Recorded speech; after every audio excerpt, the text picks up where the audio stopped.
وأحسن منك لم تر قط عيني وأجمل منك لم تلد النساء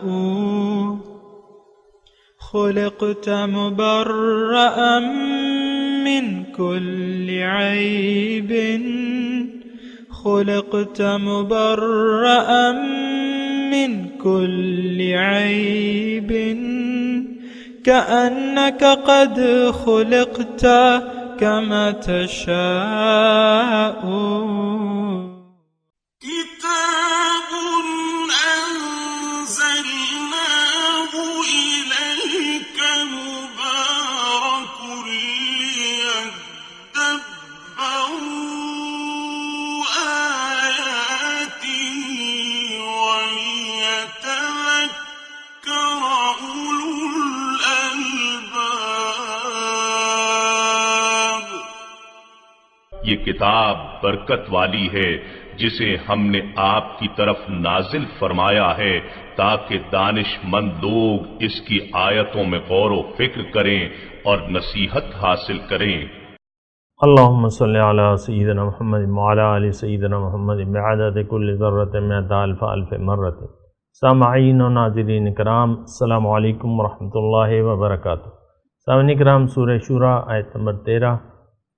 آج کا موضوع، کیا ہم اپنی حقیقت سے واقف ہیں؟ اس کے ساتھ آج کے سبق کا آغاز کرتے ہیں۔ سب سے پہلے گزشتہ سبق کا اعادہ ہوگا۔ فاطر السماوات والأرض جعل لكم من أنفسكم أزواجا ومن الأنعام أزواجا يذرأكم فيه ليس كمثله شيء وهو السميع البصير۔ آسمانوں اور زمین کو عدم سے وجود میں لانے والا ہے، اسی نے تمہارے لیے تمہاری جنسوں سے جوڑے بنائے اور چوپایوں کے بھی جوڑے بنائے، اور تمہیں اسی جوڑوں کی تدبیر سے پھیلاتا ہے۔ اس کے مانند کوئی چیز نہیں ہے، اور وہی سننے والا دیکھنے والا ہے۔ له مقاليد السماوات والأرض يبسط الرزق لمن يشاء ويقدر إنه بكل شيء عليم۔ وہی آسمانوں اور زمین کی کنجیوں کا مالک ہے، یعنی جس کے لیے وہ چاہے خزانے کھول دیتا ہے، وہ جس کے لیے چاہتا ہے رزق کو عطا کشادہ فرما دیتا ہے، اور جس کے لیے چاہتا ہے تنگ کر دیتا ہے۔ بے شک وہ ہر چیز کا خوب جاننے والا ہے۔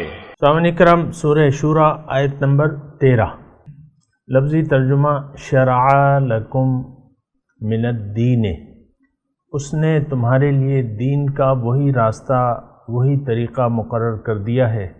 ما وصى به نوحا، جس کا حکم اس نے نوح علیہ السلام کو دیا تھا۔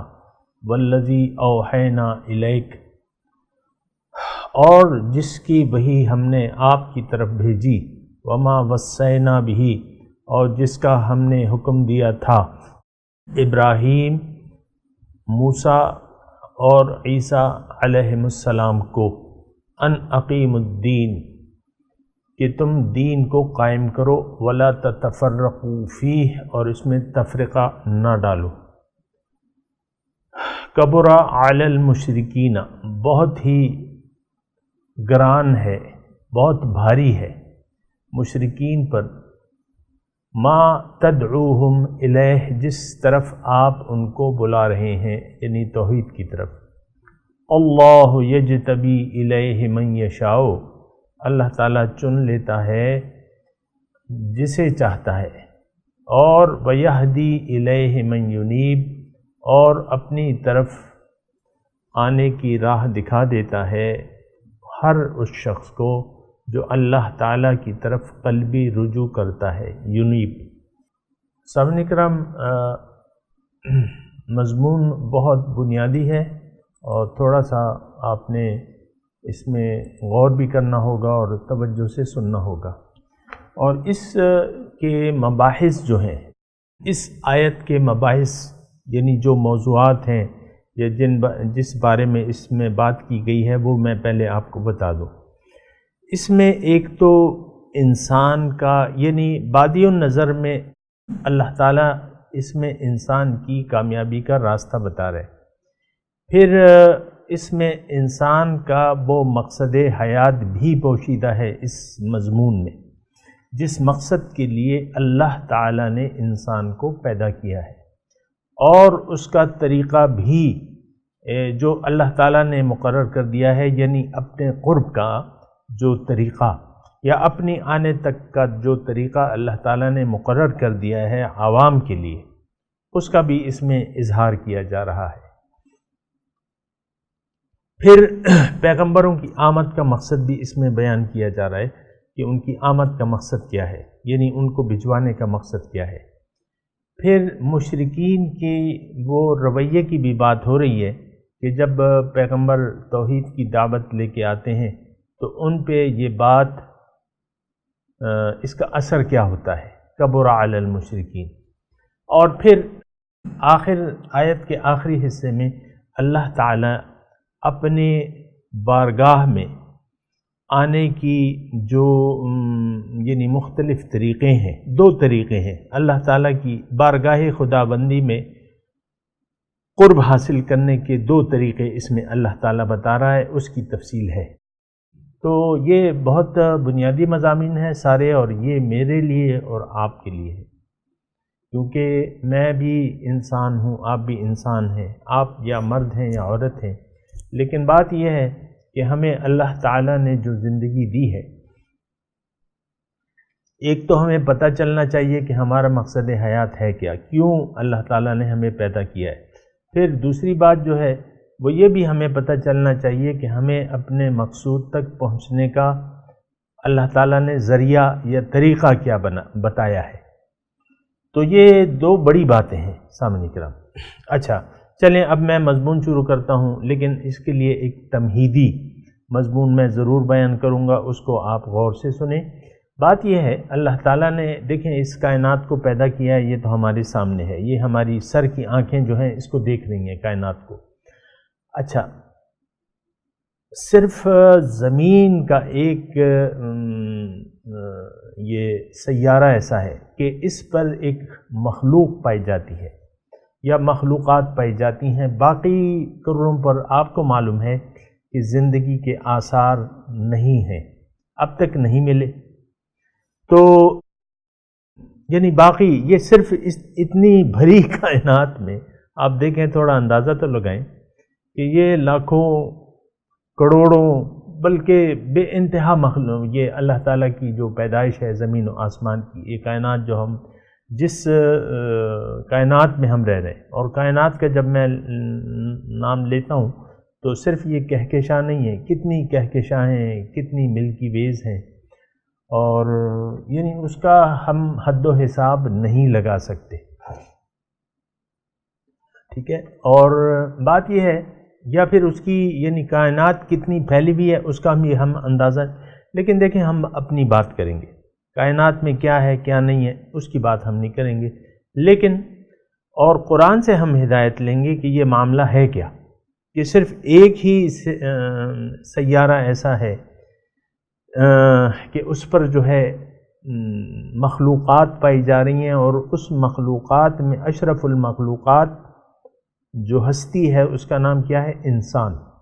اللہ تعالیٰ نے انسان کے الفاظ استعمال کیے ہیں۔ تو ایک تو یہ آپ کو ذہن میں رکھنا ہوگا کہ اس کائنات کا جو خلاصہ ہے یا اس کائنات کا جو فائدہ ہے وہ انسان کو پہنچ رہا ہے، یعنی اس کا مرکزی بینیفیشری آپ دیکھیں سر کی آنکھوں سے، اپنے سر کی آنکھوں سے، کہ اس کا بنیادی فائدہ انسان کو پہنچ رہا ہے۔ اور بہت اس میں آسان ہے، کوئی مشکل مضمون نہیں ہے۔ آپ سبزی کی دکان پہ کھڑے ہو جائیں، میں آپ کو کہتا رہتا ہوں یہ سبزیاں، پھلوں کی دکان پہ کھڑے ہو جائیں، ہزاروں قسم کی سبزیاں ہیں، میوے ہیں، مختلف لاتعداد قسم کے میوے ہیں، کچھ ایک ملک میں ہیں، کچھ دوسرے ملک میں ہیں، اور اسی طرح یہ سبزیاں ہیں، یہ اجناس ہیں وغیرہ وغیرہ، یہ اللہ تعالیٰ نے ہمارے لیے پیدا کی ہے۔ اس کا بنیادی جو فائدہ اٹھا رہا ہے وہ انسان اٹھا رہا ہے۔ پھر جو تمام مخلوقات ہیں یہ اللہ تعالیٰ فرما رہا ہے وَسَخَّرَ لَكُم مَّا فِي السَّمَاوَاتِ وَالْأَرْضِ، کہ تمہارے فائدے کے لیے اے انسان میں نے جو کچھ زمین میں ہے آسمان میں ہے میں نے مسخر کر دی ہے۔ اب انسان بنیادی بینیفیشری ہے، اس کا اگر ہم مقصد حیات دیکھیں اس آنکھوں سے یا اس کانوں سے یا اس دماغ سے تو وہ ہماری سمجھ میں نہیں آتا۔ اس کی وجہ یہ ہے کہ ایک بات تو سمجھ میں آتی ہے کہ اگر انسان اس کا یعنی انسان کا جو مقصد حیات ہے، عقل میں یہ آتا ہے کہ یہ ظاہر جو ہے یہ اس کا مقصود ہو نہیں سکتا، یعنی دنیا میں انسانی زندگی کے اچھے یا برے اعمال کے نتائج سامنے ہمارے نہیں آتے، یہ ہماری عقل سوچتی ہے۔ ایک ظالم ہے، ظلم کرتا رہتا ہے اللہ کی مخلوق پہ، اور اس کو اس ظلم کی سزا یہاں نہیں ملتی۔ پھر ایک نیک بندہ ہے جو اللہ تعالیٰ کی مخلوق کے لیے فائدہ مند ہے، نیکیاں کرتا رہتا ہے، نیک کام کرتا رہتا ہے، مخلوق کو خیر پہنچاتا ہے، لیکن اس کی اپنی زندگی مشکلات کا شکار ہوتی ہے، اور اس کو اس کے اچھے اعمال کا فائدہ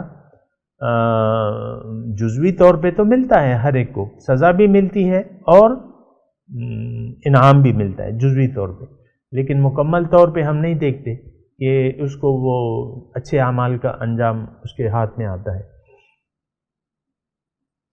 اگر ہم یہ تصور کر لیں کہ دنیا ہی مقصود ہے تو بات یہ ہے کہ جب انسان دیکھیں مقصود وہ ہوتا ہے جو آپ کو حاصل ہو جائے، یہ ایک بات جو ہے یہ تو چھوٹی سی بات ہے، مقصود ٹارگٹ گول وہ ہوتا ہے جو آپ کو حاصل ہو جائے، جو آپ کے حاصل ہو کے فوراً آپ کے ہاتھ سے چلا جائے تو وہ تو مقصد نہیں ہو سکتا۔ مثال کو میں آپ کو دیتا رہتا ہوں کہ ایک میڈیکل یعنی MBBS کرنے کا ایک خواہش مند ہے، ایک مثال قائم کرے نا، 5 سال میں کورس ہوتا ہے یا 6 سال میں یا 7 سال میں اسپیشلائزیشن ہو جاتی ہے، اندازاً لگا لے۔ اب ایک طالب علم جو ہے وہ 7 سال لگا کے FRCS کرتا ہے یا MCPS کرتا ہے، اس کو اگر یہ کہا جائے کہ بھئی تمہیں جو 7 سال بعد ڈگری دی جائے گی 3 سال کے بعد وہ یوز لیس ہو جائے گی، وہ ختم ہو جائے گی، اب تم پھر نارمل یعنی تمہاری کوئی تعلیم مانی نہیں جائے گی، تمہیں ڈگری جو ہے واپس لے لی جائے گی، ضبط کر لی جائے گی، اور تم پھر عام انسان کی طرح ہوگے، نہ تم ڈاکٹری کر سکو گے، نہ پریکٹس کر سکو گے، نہ ڈگری ہوگی تمہارے پاس۔ اب مجھے آپ یہ بتائیں کہ اگر ایک طالب علم کو یہ معلوم ہو کہ بھئی 3 سال کے عرصے کے لیے یہ ڈگری آئے گی، تو آپ مجھے یہ بتائیں کہ یہ 7 سال اپنے اس تعلیم میں لگائے گا، یا چلے 5 سال لگا لیں کہ بھئی 5 سال ڈگری کی میعاد ہے، اس کے بعد یہ ایکسپائر ہو جائے گی نہیں۔ اچھا، تو اب یہ میں نے ایک مثال قائم کر رہا ہوں، تو کیا 5 سال کے لیے وہ انسان وہ لڑکا اپنی جوانی کے، اپنے علم کے، اپنے عقل کے 7 سال ضائع کرے گا؟ کیوں کہ وہ تو کچھ عرصے بعد یوز لیس ہو جائے گی، وہ ایک کاغذ کا عام پرزہ ہوگی جو ڈگری اسے دی جائے گی، نہ وہ پھر پریکٹس کر سکے گا نہ کچھ کر سکے گا۔ تو دیکھیں مقصد میں کہنا یہ چاہ رہا ہوں کہ مقصد وہ ہوتا ہے جو آپ کے پاس رہتا ہے۔ آپ ایک مکان بنا لیتے ہیں یا ایک مکان خریدتے ہیں، مثال کے طور پہ آپ کو مکان کی ضرورت ہے، 2 کروڑ روپے میں مثال کے طور پہ آپ مکان خرید لیتے ہیں، لیکن وہ جو بیچ رہا ہے وہ آپ کو کہتا ہے کہ بھئی یہ 2 کروڑ تو میں آپ سے لے رہا ہوں، لیکن اس کی ملکیت جو ہے آپ کی صرف 5 سال کی ہے، 5 سال بعد جو ہے یہ سب کچھ ختم ہو جائے گا اور یہ میں آپ سے واپس لے لوں گا، یہ مکان میں آپ سے واپس لے لوں گا، یہ دوبارہ میرا ہو جائے گا۔ تقریباً یعنی میرے خیال سے اگر آپ میری طرف متوجہ ہیں تو اس بات کو سمجھ رہے ہوں گے۔ اللہ تعالیٰ نے ہمیں جو بھی دیا ہے، اللہ تعالیٰ نے یہ کہا ہے کہ وَكُنَّا نَحْنُ الْوَارِثِينَ، بھئی جو بھی ہے تمہارے پاس رہنا نہیں ہے، اس کے وارث ہم ہیں۔ تم سے موت کے وقت سب کچھ یہ چھین لیا جائے گا. تمہیں میں جسم دے رہا ہوں، تمہیں میں عقل دے رہا ہوں، تمہیں میں زندگی دے رہا ہوں. تم جو بھی اس میں حاصل کرو گے وہ ملکیت میں سے تمہارا نام کٹ جائے گا، وہ تمہیں حاصل نہیں ہوگی. مثال کے طور پہ ایک آدمی جو ہے چوتھائی دنیا کا مالک بن گیا. یہ میں مثال کے لیے کہہ رہا ہوں، ہم نے تو زندگی کی کامیابی کو اصل سمجھ لیا ہے نا. بات یہ نہیں ہے، بات کچھ اور ہے.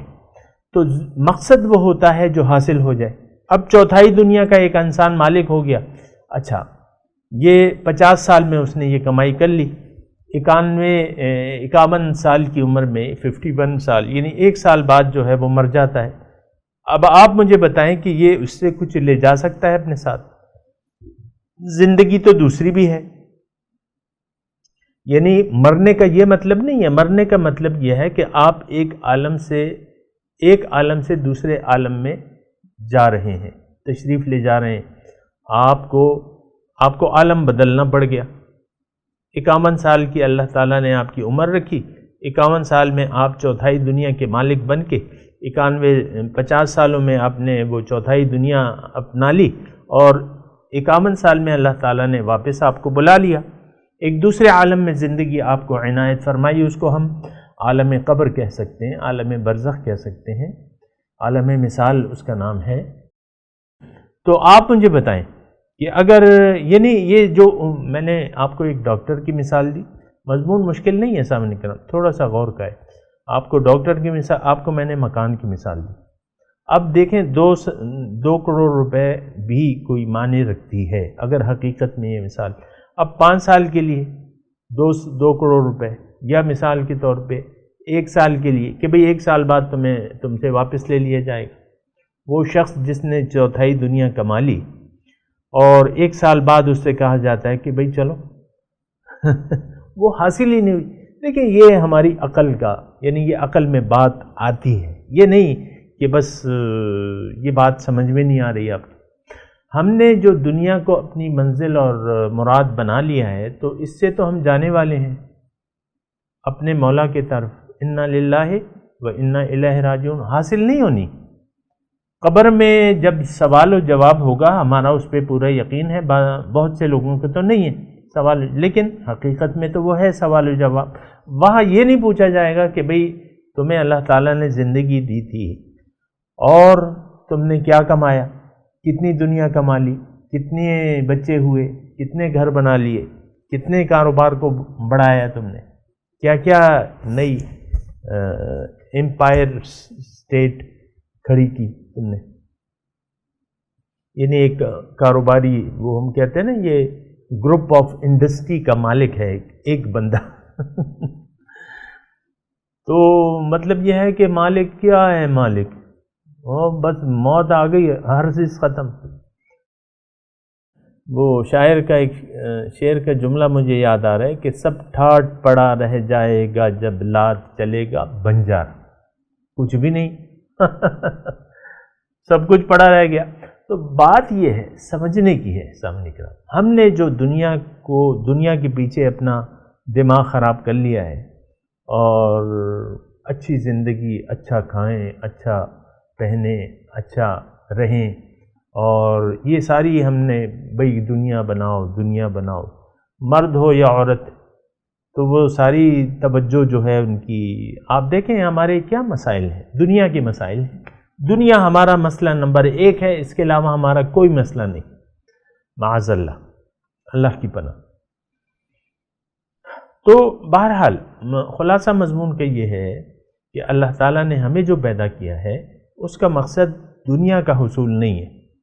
اللہ کے رسول نے واضح فرما دیا ہے کہ الدنیا خلقت لکم وانتم خلقتم للآخرہ. اے لوگو، اللہ تعالیٰ نے دنیا کو تمہارے لیے پیدا کیا ہے، اور تمہیں اللہ تعالیٰ نے اخروی کامیابی کے لیے پیدا کیا ہے. اب بات یہ ہے کہ ہم تو اپنی حقیقت سے تو بالکل ہی ناواقف ہیں. ہم تو کہتے ہیں کہ بس یہ وہ بندر کی جو ترقی یافتہ شکل ہے وہ میں ہوں. ڈارون نے کہا تھا نا وہ نظریہ ارتقاء، جو ابھی تک میرے خیال سے آپ کی نصاب میں پڑھایا جاتا ہے، قرآن کی بجائے آپ ڈارون کے نظریے پڑھا رہے ہیں یہ آپ کا حال ہے۔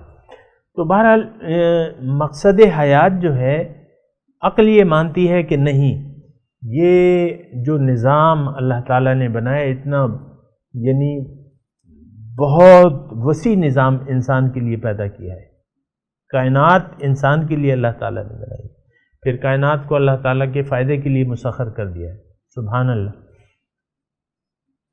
اب عقل یہ کہتی ہے کہ منزل تو دنیا نہیں ہو سکتی، عقل یہ کہتی ہے منزل دنیا نہیں ہو سکتی، منزل کچھ اور ہے۔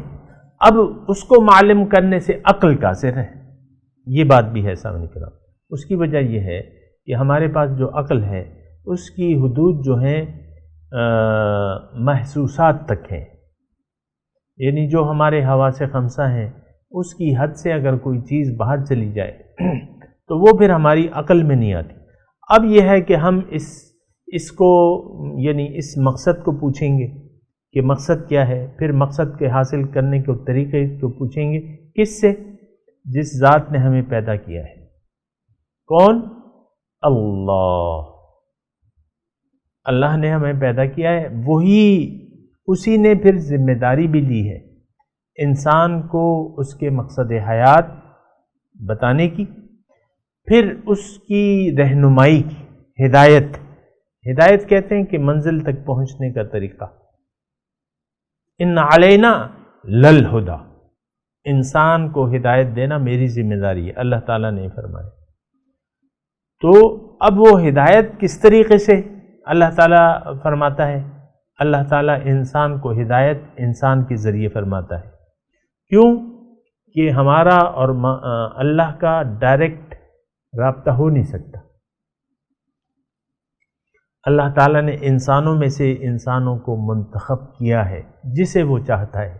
اللہ یجتبی الیہ من یشاء، اللہ تعالیٰ ان انسانوں کو چن لیتا ہے بندوں تک ہدایت پہنچانے کے لیے، اور ان کے ذریعے پھر ہدایت پہنچاتا ہے۔ اچھا، اب دوسرا مضمون شروع کرتے ہیں سامعین کرام۔ دوسرا مضمون یہ ہے کہ یعنی بغیر کسی مزید انتظار کے میں آپ کو بتاتا ہوں کہ وہ منزل کیا ہے، ہماری منزل کیا ہے، ہمارا مقصد کیا ہے، ہمارا گول کیا ہونا چاہیے۔ دیکھیں، بنیادی مقصد اللہ تعالیٰ نے قرآن میں بیان فرما دیا ہے کہ انی جاعل فی الارض خلیفہ، کہ میں زمین میں اپنا نائب بناتا ہوں۔ اب نائب میں منیب کی صفات تو ہونی چاہیے، اور وہ بالکل اس سے رابطے میں ہونا چاہیے، نائب اپنے منیب سے رابطے میں ہونا چاہیے۔ ایک بات تو یہ ہے۔ اچھا، دوسری بات یہ ہے، قرآن کا ہم جب مطالعہ کرتے ہیں، میں آپ کو یہ بات بتا رہا ہوں یہ کہ ہم کوئی فلسفہ دنیا کا کوئی ذریعہ ہمیں وہ منزل نہیں بتا سکتا، یعنی اس کی پہنچ ہی نہیں ہے کسی بھی نظریے، کسی بھی فلسفے کی، کہ مقصد حیات کیا ہے، اللہ نے ہمیں کیوں پیدا کیا ہے، وہ صرف اور صرف اللہ ہی ہمیں بتاتا ہے یا بتا سکتا ہے، اور اللہ تعالیٰ نے پھر اس کا ذمہ خود بھی لے لیا ہے۔ اچھا، اب میں آپ کو یعنی انتظار نہیں کراتا، براہ راست وہ مقصد بتاتا ہوں، اور وہ مقصد کیا ہے؟ اللہ تعالیٰ ہماری منزل ہے۔ ہماری حقیقت کیا ہے انسان کی؟ ہماری حقیقت یہ نہیں ہے جو کہ نظر آ رہی ہے، ہماری حقیقت وہ ہے جو کہ نظر نہیں آ رہی، اور وہ اس کو کیا کہتے ہیں؟ روح۔ قل الروح من امر ربی فاذا سویتہ ونفخت فیہ من روحی فقعوا لہ ساجدین، روحا من امرنا۔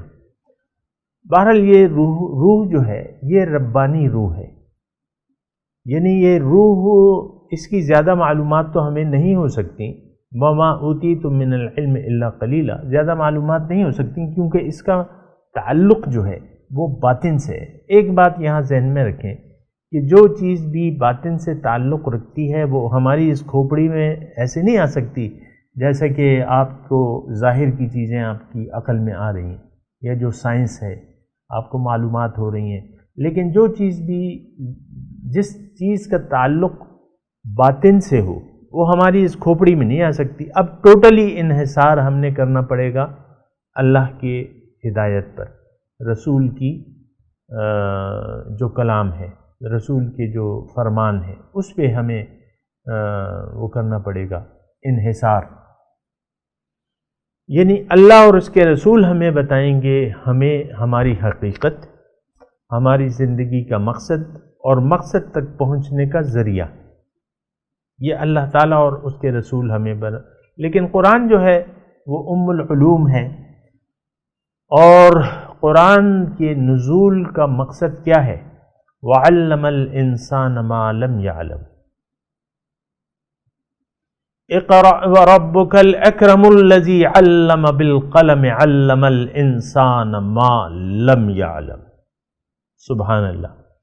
یعنی جو پہلی وہی آئے حضور صلی اللہ علیہ وسلم کے پاس، جو پہلی 5 آیات اس غار حرا میں آئیں، اس میں سے یعنی جو اس میں مقصد وہی بتا دی گئی کہ علم الانسان ما لم یعلم، انسان کو وہ معلومات دے جو اس کو نہیں ہو سکتی اس کے اپنے ذرائع سے.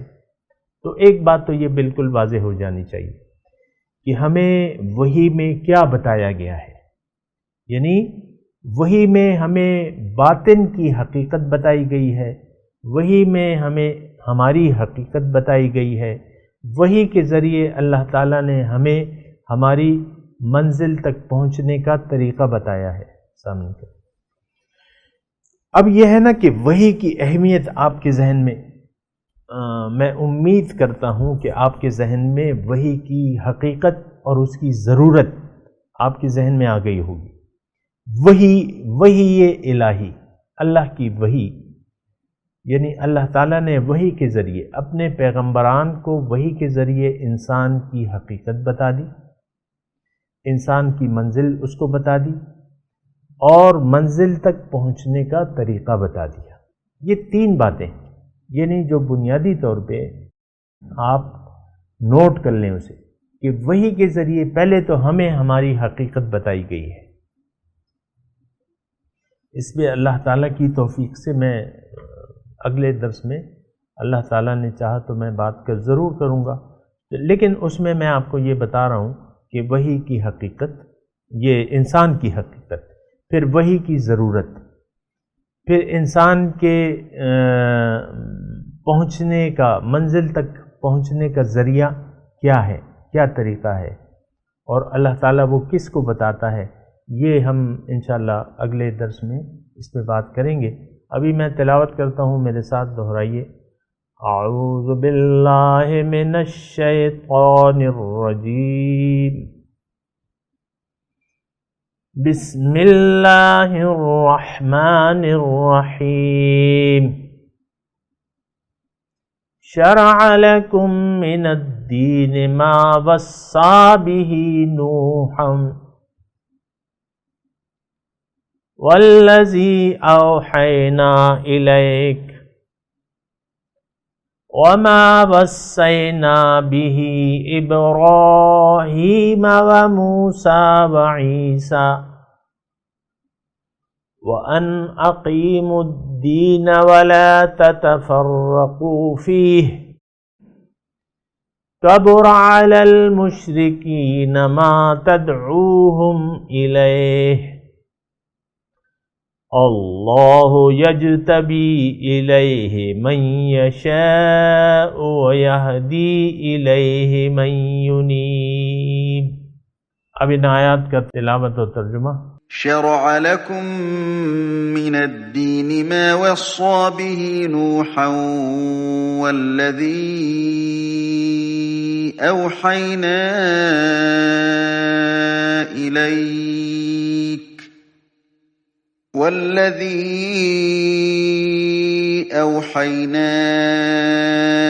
إليك وما وصينا به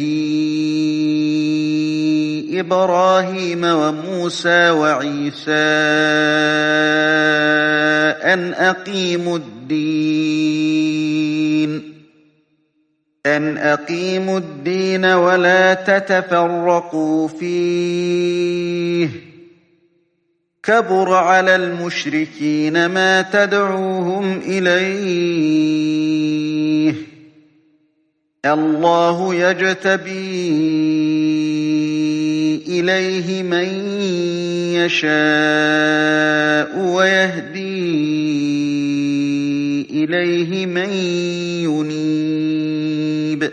He prescribed for you the same religion he enjoined upon Noah, and what we inspired to you, and what we enjoined upon Abraham, and Moses, and Jesus. You shall uphold the religion, and be not divided therein. As for the idolaters, what you call them to is outrageous to them. God chooses to himself whom he wills, and he guides to himself whoever repents.